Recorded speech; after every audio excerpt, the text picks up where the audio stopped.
Bonjour à tous, heureux de se retrouver pour ce dimanche. Et aujourd'hui, nous verrons ensemble ce thème aimer jusqu'au bout. Et c'est pourquoi je vous propose que nous puissions lire ensemble dans l'Évangile selon Jean, au chapitre 13, verset 1er, où Jésus a déclaré qu'il a mis, et on va le lire, son amour à son comble. Mais qu'est-ce que Jésus veut dire par là ?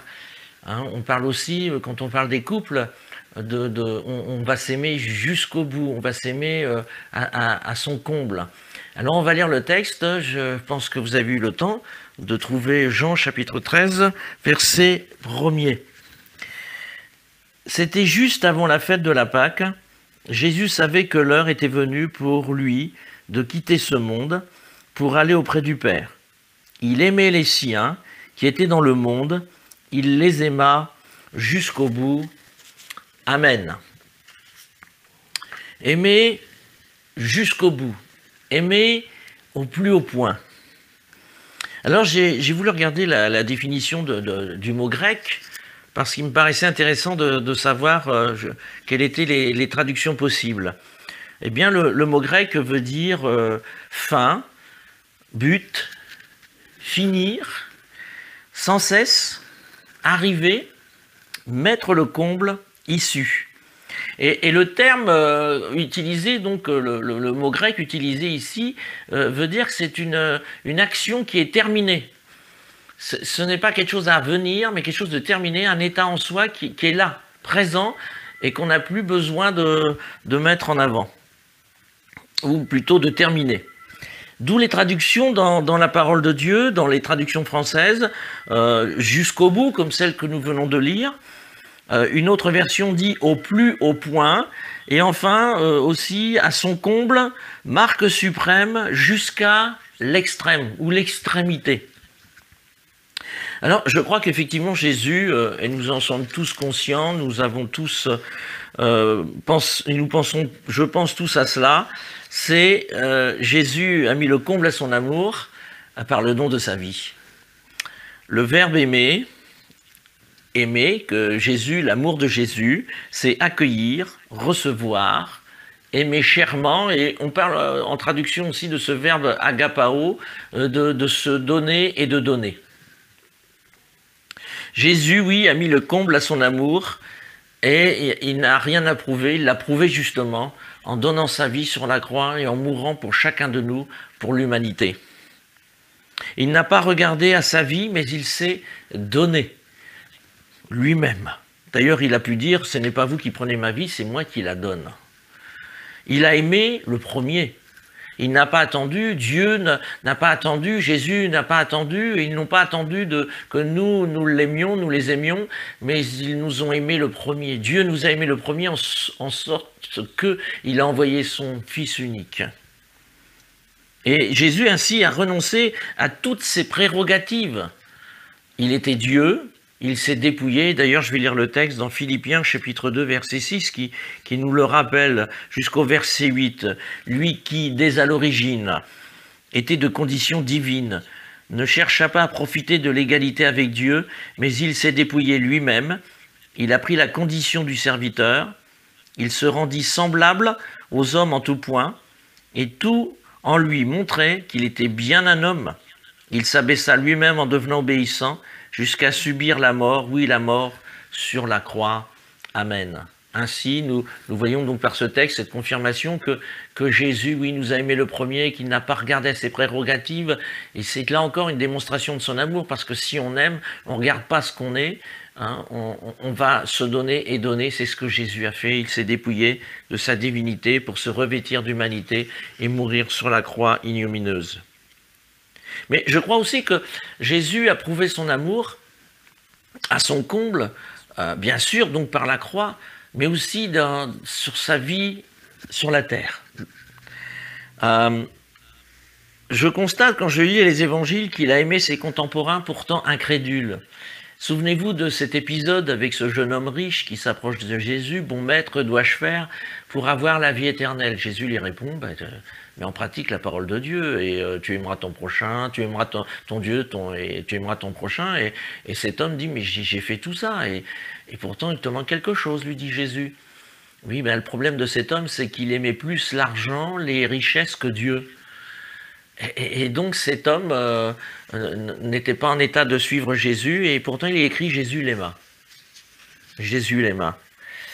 Il a aimé ses disciples, un deuxième exemple, il a aimé ses disciples pourtant parfois insupportables, par leur comportement, leurs déclarations, comme Jacques et Jean qui réclamaient le feu du ciel sur un village parce qu'ils n'ont pas été reçus, ou qui, ces deux-là encore avec leur mère, ont demandé qu'ils aient une place préférentielle au ciel. L'apôtre Pierre qui, influencé par un mauvais esprit, a pu déclarer que ça n'arriverait jamais à Jésus de mourir, et Jésus a répondu « Va des rétro, Satanas », donc arrière de moi Satan. Et pourtant Jésus l'aimait. Mais il a aimé. Il a aimé aussi les religieux, et pourtant incrédules, opposants, hypocrites. N'a-t-il pas mangé à plusieurs reprises chez des pharisiens? Donc il les aimait, parce qu'il désirait qu'ils soient sauvés. Il a pleuré sur Jérusalem, il a eu de la compassion. Souvenez-vous de cet épisode aussi au rameau, lorsque Jésus fait son entrée triomphale sur l'Anon. Il nous est dit qu'il a à un moment donné regardé du haut de la montagne Jérusalem, et il a pu dire à ce moment-là, ou plutôt il a pleuré sur Jérusalem. Et il a prononcé des paroles de compassion. N'a-t-il pas guéri des malades, délivré des possédés? Si on n'a pas d'amour, comment faire ces gestes et ces actions? N'a-t-il pas secouru, restauré, pardonné? Il a aussi servi les siens, peu de temps après cette parole, donc c'est au moment qu'il prononce donc cette parole, peut-être minutes après, Jésus va se mettre à laver les pieds de ses disciples. Il a été le serviteur, il a servi les autres. N'est-ce pas là aussi une preuve de son amour à son comble? Je dirais en résumé pour Jésus, ses déclarations, même les censures, ses attitudes et son comportement sont une démonstration de son amour. Alors Jésus va plus loin, puisque dans le même chapitre, Jésus va nous indiquer comment nous devons aimer. Et Jésus pourra dire, donc dans Jean chapitre 13, versets 34 à 35, c'est un texte qui est très connu et que nous devons mettre en pratique. « Je vous donne un commandement nouveau, aimez-vous les uns les autres, oui, comme je vous ai aimé, aimez-vous les uns les autres, à ceux-ci tous reconnaîtront que vous êtes mes disciples, à l'amour que vous aurez les uns pour les autres. » J'ai trouvé intéressant, là encore, d'aller voir le mot grec, non pas du mot amour, puisque nous l'avons défini tout à l'heure, agapao, mais là le mot grec, comme, puisque là nous avons lu comme je vous ai aimé, eh bien le mot grec veut dire aussi selon, donc comme, suivant, conforme, de même que, aussi bien que, à la manière de. Donc nous comprenons bien que le modèle d'amour à suivre, c'est celui de Jésus. Pas selon nos critères, mais selon les critères de Jésus, puisque Jésus était très précis, aimez-vous les uns les autres comme je vous ai aimé. Et peu de temps avant, il vient de dire qu'il a mis le comble à son amour pour les siens. Donc si Jésus a aimé comme ça, nous devons donc aimer aussi à son comble. Oui, c'est vrai, la barre est très haut. Jésus l'a mis très haut, mais elle n'est pas infranchissable. Aimer comme lui. Jésus a donné et s'est donné, et c'est ce qu'il attend aussi de nous. Accepter de perdre sa vie. Souvenez-vous, et vous le savez aussi bien que moi, il y a des chrétiens persécutés où parfois on leur demande de choisir entre la vie et Jésus, et ils disent Jésus, et certains sont donc assassinés pour la cause de Christ. Et Dieu, bien sûr, les recueille avec lui au paradis. Mais n'empêche qu'il faut qu'ils acceptent. Et je sais qu'il y a des pays où, avant de baptiser, ils disent « Mais êtes-vous prêt à perdre votre vie ?» Là, ils ne parlent pas d'une perte symbolique, mais d'une perte réelle, physique. Mais il y a aussi parfois à renoncer à certaines choses. Et là, on va parler d'une mort à soi-même, de renoncer à soi-même. Là, il n'est plus question de la mort physique. Mais sommes-nous prêts à aimer comme Jésus? Jésus a renoncé à sa condition divine. Sommes-nous prêts parfois à renoncer à certaines de nos prérogatives, à ce que nous voulons, ce que nous désirons, ce que nous sommes dans la société, par exemple? Si nous avons par exemple un bon poste au travail et que Jésus nous demande de le quitter pour le servir à temps plein, est-ce que nous sommes prêts à le faire? Est-ce que nous sommes prêts à quitter certains conforts, à quitter certaines choses, des prérogatives, je le répète? Est-ce que nous sommes prêts à renoncer à des choses matérielles, à renoncer à des choses que l'on aime et qui prendraient peut-être la place de Jésus? Sommes-nous prêts comme Jésus à supporter comme lui les choses, les autres? À servir comme lui l'a fait les autres sans intérêt, parce que si je sers avec intérêt ou en espérant un retour, ce n'est plus de l'amour. Puisque l'amour, dans 1 Corinthiens 13, dit qu'il ne cherche pas son intérêt. Est-ce que nous sommes prêts comme Jésus à voir les autres au-dessus de nous-mêmes? Et c'est très important, Paul le rappelait, qu'il faut voir les autres au-dessus de nous-mêmes. Pourquoi? Parce que même si, je vais essayer de prendre un exemple. Imaginez, j'ai un bac plus 10 et puis j'ai en face de moi quelqu'un qui n'a aucun diplôme. Donc je pourrais me dire, mais moi je suis plus intelligent, j'ai plus de connaissances, je suis supérieur à lui. Et là Jésus dit non. Considère-toi comme inférieur à lui. Non pas par rapport, on ne va pas se comparer au diplôme, mais serre-le. Parce que c'est ton frère, c'est ta sœur. Serre-le. Et ne le regarde pas comme au-dessus de toi-même. Et regarde-le, pardon, comme au-dessus de toi-même. Et toi, considère-toi comme en dessous. Ça évite l'orgueil. Et on marche ainsi dans l'humilité. Sommes-nous prêts comme Jésus à aimer les incrédules, les opposants? Être prêts à rendre service, à guérir, délivrer? Alors certains me diront, pasteur, aimer comme Jésus, c'est dur, c'est difficile. Mais pourtant, c'est bien un ordre de Jésus. J'ai pas rêvé. Jésus a bien donné, il dit, je vous donne un commandement nouveau. Il n'a pas dit, vous essayerez de faire ça, je vous donne un conseil, ça serait bien. Je vous donne un commandement nouveau.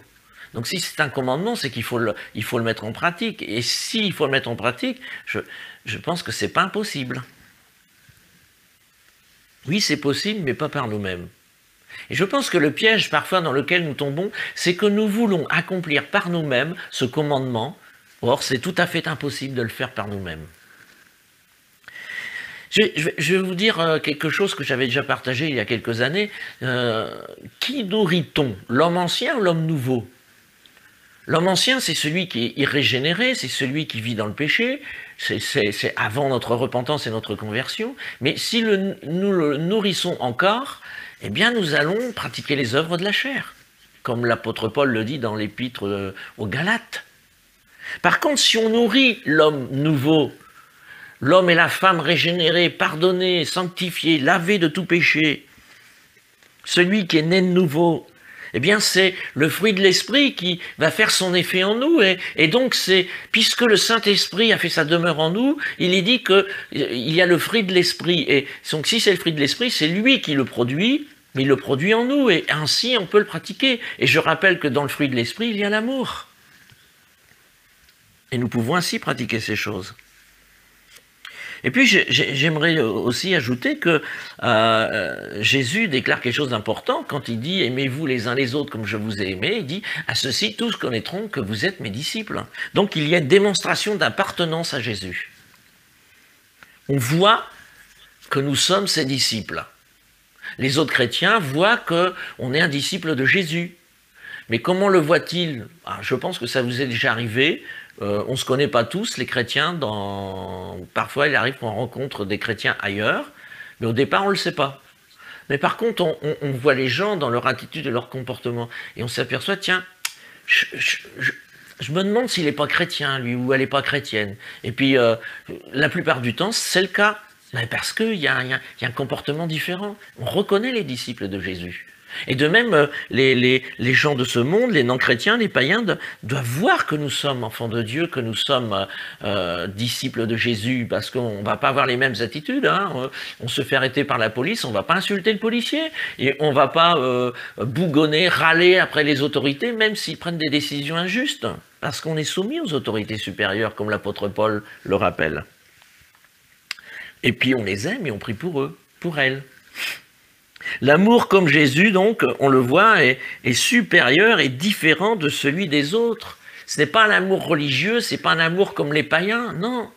C'est l'amour comme Jésus qui est prêt à se donner, à donner et à se sacrifier. Alors, soyons un peu plus pratiques, quoique j'ai déjà donné des exemples pratiques. Je constate que Jésus, dans son amour, a été acteur. Jésus n'a pas été consommateur. Jésus est passé à l'action. L'amour de Jésus a été visible et concret. Ça n'a pas été seulement un amour déclaratif. Quand il dit qu'il a aimé les siens à son comble, il y a eu une démonstration de son amour. Ce n'est pas une théorie. Ainsi, l'amour déclaratif ne suffit pas. Ce n'est pas suffisant de dire « Dieu, je t'aime »,« Jésus, je t'aime », ou « Mon frère, ma sœur, je t'aime », ou « Nous nous aimons de l'amour de Jésus ». Il y a plein de chances sur l'amour, les uns pour les autres, où nous déclarons, nous proclamons, nous confessons l'amour pour notre Dieu et l'amour les uns pour les autres. Mais ça, c'est déclaratif. Mais ce que le Seigneur nous demande, c'est d'être actif et de passer à l'action. Trop souvent, je le dis pour moi-même, nous déclarons, nous proclamons, mais les actes ne suivent pas. Alors je vous donne des exemples. Quand nous rencontrons des personnes malades, on peut toujours lui dire qu'on prie, on peut toujours lui dire qu'on va penser à lui, mais l'amour nous fait qu'on va passer à l'acte et on lui propose de prier maintenant pour lui au nom de Jésus. Ça, c'est passer à l'acte. De même, les perdus, on peut dire que Dieu vous bénisse, mais passer à l'acte, ben, c'est témoigner, bien-aimés, frères et sœurs. Pareil, déclarer qu'on aime l'humanité, qu'on aime notre prochain et qu'on ne va pas venir en aide à celui qui est dans le besoin, ben, on ne passe pas à l'acte, là. On n'est que du déclaratif, que de la théorie. Refuser de renoncer à soi-même ou refuser de renoncer à ce que Dieu nous demande de renoncer quand il y a des demandes divines et quand Dieu est très précis dans ce qu'il demande de notre part et qu'on ne le fait pas, on peut dire à Dieu « je t'aime », ce n'est qu'une déclaration mais l'acte ne suit pas. Et Jésus a montré l'exemple dans le jardin de Gethsémani, dans sa prière, dans sa lutte, parce qu'il savait qu'il allait donner sa vie, qu'il allait prendre tous nos péchés, qu'il allait être sali, souillé. Il a dit non pas ma volonté, Père, mais ta volonté. Ta volonté, mais la tienne, ô Dieu, ô Père. De même, si on refuse de supporter les faiblesses des faibles, comme Jésus l'a fait, il a supporté les 12, hein, je vous l'ai dit tout à l'heure, et même d'autres, les religieux, etc., les incrédules. Si on refuse de supporter les faiblesses des faibles, on peut dire les faibles, on peut dire toujours qu'on aime les autres, mais on ne passe pas à l'acte. Ou de refuser la compassion, la miséricorde. C'est pareil. Et puis j'ai pensé aussi à cela... et ça, c'est valable dans toutes les églises locales, c'est pas valable seulement à Béthune, parce qu'il y a une statistique qui a été donnée, et qui est têtue, cette statistique, parce qu'elle est vraie, et ça se vérifie partout. Seulement 20% des disciples de Jésus, des chrétiens dans les églises locales, participent à la vie de l'église. Et donnent du temps pour l'église, donnent aussi de leurs finances pour soutenir l'église. Et je me dis, mais se reposer sur une minorité pour la vie d'église, c'est pas juste, parce qu'on peut proclamer qu'on aime Jésus, qu'on s'aime les uns les autres, qu'on aime notre prochain, puis en fin de compte, on passe pas à l'acte, parce qu'on vient plus à consommer des chants, des réunions, des prédications, et puis on passe pas à l'acte. Je ne juge personne, je dis ce qu'on peut voir d'une manière générale dans toutes les églises locales. Alors il est peut-être bon de se poser la question, mais comment fonctionne l'église locale au fait? Quelles sont ces ressources humaines? Parce que si l'église locale, quand on n'est pas très nombreux comme nous sur Béthune et d'autres églises, les petites et moyennes églises, ça veut dire qu'il n'y a qu'un petit nombre qui supporte et qui donne l'élan à l'église, qui fait vivre l'église. Et est-ce qu'on se pose la question, mais comment fonctionne l'église, avec qui et quelles ressources humaines, quelles finances? Je crois que le Seigneur Jésus attend de nous cet acte d'amour, que nous participions tous et toutes aux ressources humaines de l'Église, et de se poser la question, mais qui coupe l'herbe, qui coupe la pelouse, qui taille les haies, qui fait le ménage, qui dirige les champs, qui fait ceci, qui fait cela, parce qu'il y a plein de choses. Et puis parfois, quand on fait, en tout cas moi en tant que pasteur, quand on fait l'organigramme, c'est-à-dire qu'on regarde qui fait quoi, ben on s'aperçoit que certains sont à tous les postes. Et vous savez ce qui se passe quand des personnes sont à tous les postes? Ben au bout d'un moment, ils s'épuisent. Et quand on est épuisé, je l'ai dit tout à l'heure, Jésus a su se reposer. Mais comment on peut se reposer si on est sollicité de partout? Et je crois que nous devons, en tant qu'enfants de Dieu, et quelle que soit l'église locale dans laquelle je suis, je dois veiller à cela et me préoccuper, mais les ressources humaines, au fait, et les finances, normalement, ce n'est pas au pasteur de demander, de dire, ben voilà, les finances, il faut apporter votre offrande au Seigneur parce que l'Église a besoin. Normalement, même pour les ressources humaines, on ne devrait pas être là à demander. Voilà, faut couper l'herbe, faut faire le ménage, faut faire les travaux, faut faire ceci, on a besoin d'être dans la musique, on a besoin d'être dans ceci, on est toujours en train de demander, mais on ne devrait pas, parce que normalement ça devrait venir de nous-mêmes. Et chaque enfant de Dieu devrait se dire, mais Seigneur, qu'est-ce que je peux faire? Certes, je sais pas chanter, mais je peux peut-être faire autre chose dans l'église, et proposer mon service, ne pas attendre qu'on demande. Et dire, mais tiens, je vais aller voir s'il faut aller couper l'herbe. Tiens, je vais aller voir s'il n'y a pas quelque chose à réparer. Tiens, je vais... et puis s'il n'y a rien à faire, tant mieux. Ça veut dire que ça a été fait déjà. Et que quelqu'un s'est proposé, qu'il y a des ressources humaines. Et je vais pas attendre non plus que la trésorière ou le pasteur dise alerte, alerte, les finances sont pas très bonnes. Et puis, bon, allez, parlons vrai. Je me dis, mais ça fait 4 mois que là, on ne peut pas faire les réunions pour l'instant, on n'a pas pu rouvrir. Et est-ce qu'on s'est tous préoccupés des offrandes, puisque les offrandes, on ne peut pas les mettre dans le tronc, l'église est fermée. Est-ce qu'on s'est préoccupé si je pouvais faire un virement, si je pouvais faire en carte bleue avec Eloasso? Est-ce que je me suis préoccupé si je pouvais déposer un chèque dans la boîte aux lettres de l'église? C'est ça, c'est les actes, c'est l'amour. C'est l'amour par les actes, c'est pas l'amour, bah oui, je prie pour l'église, bah heureusement d'ailleurs, c'est bien, c'est bien. Voilà, je parle avec franchise, hein, vous le savez, les amis. Maintenant, je voudrais terminer avec ce point, il faut que nous ayons un équilibre. Parce que j'ai remarqué que l'être humain est souvent en déséquilibre. Je m'explique. Hein, on fait trop souvent d'un côté et pas assez de l'autre. Alors quand on s'aperçoit qu'on fait trop d'un côté et pas assez de l'autre, on dit bah faut peut-être que je m'occupe de l'autre côté. Mais on va donner un grand coup de l'autre côté et on va à nouveau être déséquilibré, on ne sait pas trop faire au milieu. Pourtant, Jésus nous a montré l'exemple, lui c'était quelqu'un de spirituel et d'équilibré. Alors on rectifie trop et c'est à nouveau déséquilibré. Et je disais, Jésus est un parfait exemple d'équilibre. Il a aimé parfaitement et à son comble, ça c'est sûr. Il a donné son temps à ses contemporains.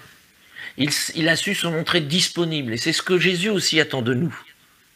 Mais il a su aussi se reposer en son temps. Parce que si on est épuisé ou en burn-out, on ne sert plus à rien, bien aimé. Il a su aussi se ressourcer dans la prière, dans le cœur à cœur avec Dieu.